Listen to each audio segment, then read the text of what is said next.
يده وإن تصبهم حسنة يقولوا هذه من عند الله وإن تصبهم سيئة يقولوا هذه من عندك قل كل من عند الله وما لهؤلاء القوم لا يكادون يفقهون حديثا ما أصابك من حسنة فمن الله وما أصابك من سيئة فمن نفسك وأرسلناك للناس رسولا وكفى بالله شهيدا صدق الله العظيم رب اشرح لي صدري ويسر لي أمري واحلل عقدة من لساني يفقهوا قولي رب زدني علما سبحانك لا علم لنا إلا ما علمتنا إنك أنت العليم الحكيم سورة النساء ينزل سپارہ آیات نمبر 78 أينما تكونوا فكم زي تاسو يدرككم الموت مومي بتاسو دا مرگ یعنی دا مرگ بتاسو دا درسی ولو كنتم كچريه تاسو في بروج فکلاگانو مشیدت مضبوط تاسو مضبوط کلاگانو کې ځان بنګه او مرګ د شیخ ناصر دلی خامخا تاسو دا مرګ د رسی او مرګ خامخا تاسو اصل کې دا زجر دی په ترک د جهاد باندې یعنی چې تاسو جهاد د مرګ د وجنه پرېږدئ چې موږ جهاد د دې وجنه نه چې موږ بمړ شو الله فرمایي چې دا غلطه ده مرګ په جهاد کې نشته خالد بن ولید رضی الله عنه هغه ټول جهادونو کې شریک شو او هر جهاد کې په دې نیت باندې شریک کېدو چې زه شهید شم او ما ته مرتبه د شهادت ملو شي خو د هر څه باوجود خالد بن ولید رضی الله عنه ته شهادت نه دی ملو شي هغه ته په خپل بستر باندې مرګ راغلی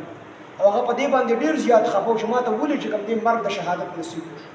حالانکه دا هغه په وجود کې د زینو چې باغې باندې د توري یا د نیزي یا د غش گزار نه لګیدل ټول وجود غلبین شي خو مرګ د شهادت ورته نو نصیب شي نو د دې وجه الله پاک جل شانه فرمایي چې په تاسو د دې وجه جهاد نه ځي چې په جهاد کې مرګ دین مرګ په جهاد کې نشته ډیر کارته یو انسان هغه د مرګ خلی ته رسیدلی وی الله بچ او ډیر کارته یو انسان په یو محفوظ ځای کې وي او دته الله پاک جل جلاله په دغه ځای کې مرګ لګري په ځای کې او ته مرګ راشي د دې وجه نه ابن کثیر رحمت الله علیه پر روایت ابن جرير او د حضرت مجاهد رحمت الله علیه نه یو واقعا را نقل کړی او دا واقعا مفتی شفیع سی په خپل تفسیر کې چې کوم دی عمره نقل کړی معارف القرآن کې چې مخکنو امتونو کې یو کور کراوړو کې پیدا شو ماشومه پیدا شو د چا چې ماشومه پیدا شي هغه خزي خپل ملازم خپل نوکر بهر ته کولې چې ور وروړه ده دا هغه وخت خو ته دی بو د ورونه چا کرا به ور غینه به انګار وړو البته چې کوم دی ور بل خپل ملازم کولې ورشه د چا نه ور وروړه نو دغه ملازم چې بهر راووت د سره یو قسم نه وشو دغه قسط دی ملازم او د نوکر نه تاسو کې په دې کور کې ماشوم پیدا شو کو ماشومه پیدا شو دا ملازم ورته ماشومه پیدا شو ورته وی د دې ماشوم په اړه کې درې خبرې وو لومبۍ دا چې دا ماشومه چې کله لوی شي بالغ شي دا به د سلو کسانو سره بدکاری کوي دویمه چې کله دا ماشومه لوی شي نو دا به د خپل نوکر سره واده کوي د دې په کور کې چې کوم کس کار کوي کوم د دې نوکر د سره واده کوي او درېمه دا چې د دې ماشومې مرګ چې کله لوی شي نو د دې مرګ به د جولاګي نه د غونډل چې جولاګي نه به د دې مرګ نو دا نوکر بهر ته ووتو خنجر راواغست او لاړو دا ماشومه په دې خېټه کې په خنجر باندې کوله چې دا مړ شي او د په خنجر باندې دا ماشومه د دې وجه نه واله چې دته په دې دریو خبرو کې یو خبره دا کړې و چې دا به د خپل نوکر سره واده او د سلو کسانو سره به دا زنا کوي بدکاري وي په دې وجه نوکر خو زم چې زما ته ودیږي ما سره واده کیږي چې دا غینه مخکې مړه کوم دا بخل نو دا ماشومه په خنجر چاړه باندې واله بالکل دا خېټه ول اوسیرله او لاړو او تختې سمندر نه هغه طرف ته وړې دولته او پاتې کېدو خپل کار کسب دی کو مزدوري به کوله پیسې به جمع کړو ډیر وی مالدار سړی ته جوړ شو ډیر مال او دولت جمع کړو او ډیر موده پس د خپل کلی ته واپس راغی چې اسې ما څوک نه پیژني او زه به د خپل کلی کې په واده وکړم هلته کې د یو بوډۍ نه تاسو په خپل کلی کې ورته وی چې په دې غون کلی کې خپل خزا بهترینه خزا خوبصورت خزا چې هغه حسینه او جمیله وي خپل وي خیسته وي دا به څوک وي چې د هغې سره واده کول غواړي. نو دې بوډۍ ورته دغه کور وغوټي. په دې کور کې یو ماشومه یو ښځه د جنۍ ده پېغله شوې ده او ډېره زیاته ښایسته. دې لړو د هغې سره چې کوم دی د هغې رشته یې وغوښتله، د جنۍ واده کړله. د شپې چې کله د یو بل سره میلاوېدل لومبۍ شپه وه، نو دا جنۍ د دې کس نه تپوس کړي چې ته د کوم ځای اوسېدونکي، ته خو ډېر زیات مالدار یې او دلته خو داسې مالدار څوک نشي، ته د کوم ځای اوسېدونکي. نو ته ورته د خپله ټوله واقعه بیان کړل چې زه د دې ښار او د دې کلي اوسېدونکی یم. او دقه شان دی په یو کور کې ماشومه یو کور کره مې کار کوم، ملازم یم، نوکر هم د هغې کره مې کار کوم. او بیا د هغې ښځې ته چا چې زه ملازم نوکر وم، د هغې ښځې ماشومه پیدا شوله چې زه بهر ته راووتم. نو یو سړی وما نه تپوس وکړو چې کور کې ماشومه پیدا شوه، په ماشوم پیدا شو. ما ورته چې ماشومه پیدا شو، دغه سړي ما ته د دغې ماشوم متعلق 3 خبرې وکړې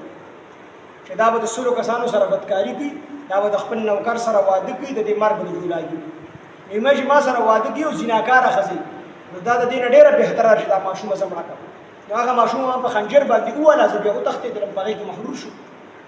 هغې ورته ویل تا ته پته شته چې هغه ماشومه څوک؟ ورته ویل نه، هغه ماشومه زه وم دا چې په خنجر باندې والي.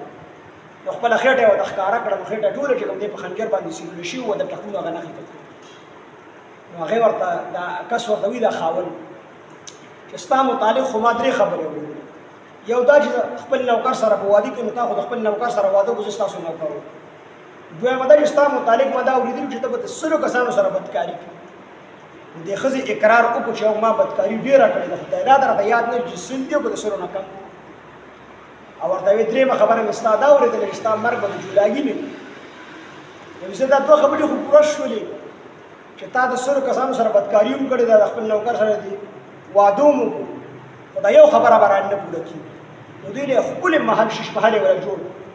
او هر ټیم به هغه چې کوم دی صفا ساتو او دې دواړو پکې زندګي تېروله. یو پیره دې وکتل دې ښځې په دیوال باندې جولاګۍ روانه، چې دې ور منډه کړه، دې خاوند ته وایي زما به د دې نه مرګي. نو هغې کتل ارته وکړو، مړې کړو او په خپه باندې چخني کړو، خدای پرې راکاږه بوټو یا چپل هر څه چې و هغه پرې راکاږه، خدای پرې راکاږه. د هغې جولاګي نه زخردارې وکړې د دې ښځې خپې ته، هغه زهر چې کوم دی د دې په نوکونو کې په خپو کې ورننوتل، د هغې نه چې کوم دی د هغې مرګ وشو. نو الله فرمایي که ته ځان د اوسپنې په شیشو کې بند کړې که نه،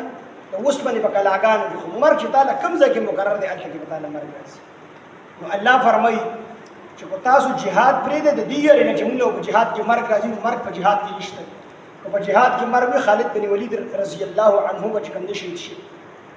او که تاسو جهاد له نه ځای وایئ چې موږ به پټ شو، یو سړی د جهاد نه پاتې کېږي، نو دی بچ کېږي نه، دلته چې کوم ځای کې مقرر وي خامخا به د مرګ راځي. اینما تکونو،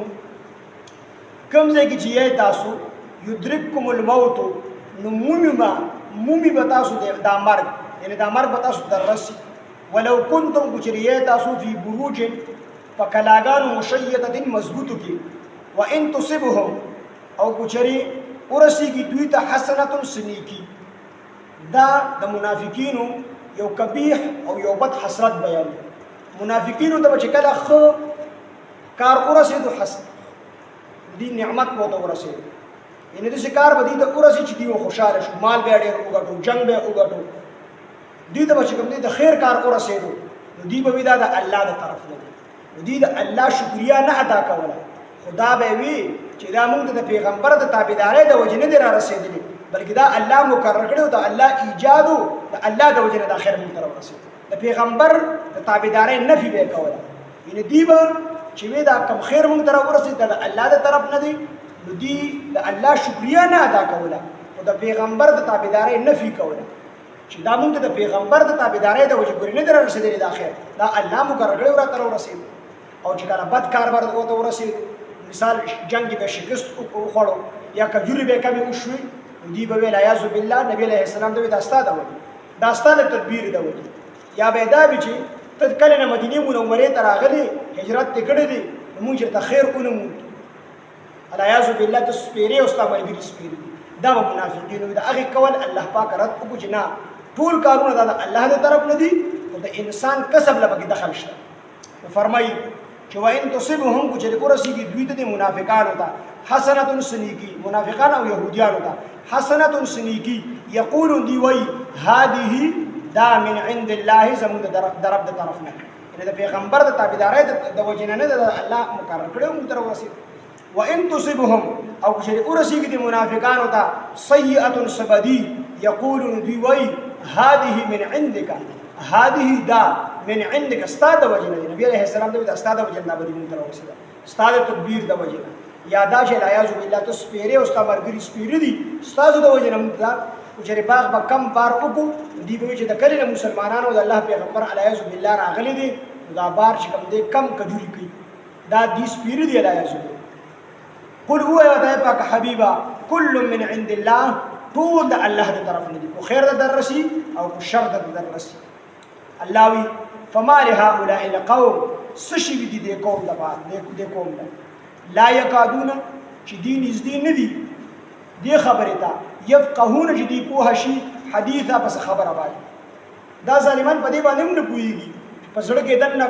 نفاق او کفر پروت دي دار څه دې د وجنه دي تورس د خپل منافقت توجنه دې په دې خبره باندې نه پويږي ټول خبره پیغمبر علیه السلام باندې راټ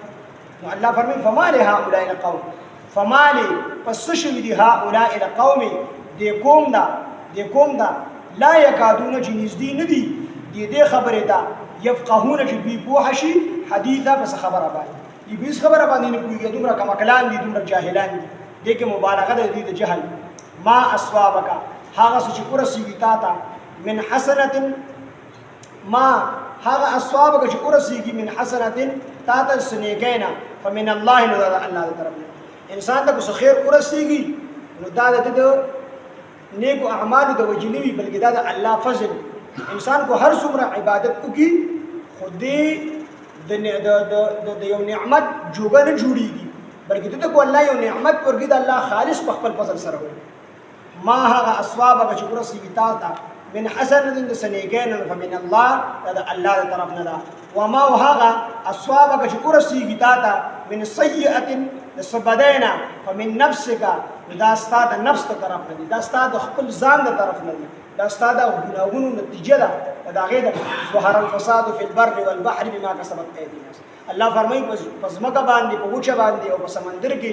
څومره فساد راځي دا د انسان د خپل لاسو د وجه نه راځي وارسلناك ومن دې ګلې ته للناس د خلقو د بار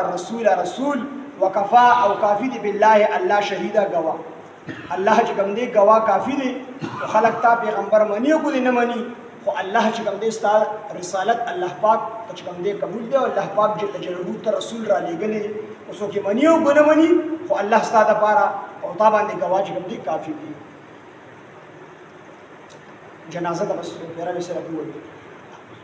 سبا یې به وایي ان شاء الله اينما تكونوا كم دې چې تاسو يدرككم الموت من تاسو مرګ ولو كنتم كجري تاسو في بروج مشيده فكلاغان مضبوط کې وان تصبهم كجري ورسيږي دي منافقانو ته حسنه سليږي يقولوا دي واي هذه دا من عند الله زمين طرف دي هذه دا من عند الله دا الله طرف ندي وان تصبهم كجري ورسيږي دوی د سيئه سبدي يقولوا بي واي هذه دا من عندك استاد طرف ندي استاد وجه ندي قل هو ودای باغ حبيبا كل من عند الله قول دا الله طرف ندي فما لهؤلاء القوم فسشي دي قوم دا دي قوم لا يكادون جدين نزدين دي خبر دا يفقهون جدي بواشي حديثا بس خبر باندې ما هغه اسواب کا ورسیږي تا من حسنه دسني کینا فمن الله الله طرف ندي وما هغه اسواب کا ورسیږي تا من سيئه دسبديرا فمن نفسك من استاد نفس طرف ندي وارسلنا قوم لغليت للناس دخلوا دبار رسول وكفوا كافي بالله الله شهيدا غوا الله پاک غوا کافي استاد تاسو منی بده الحمد لله رب العالمين والصلاة والسلام على سيد الأنبياء والمرسلين وعلى آله وصحبه ربنا تقبل منا إنك أنت السميع العليم وتب علينا إنك أنت التواب الرحيم صلى الله تعالى على خير خلقه محمد وآله وصحبه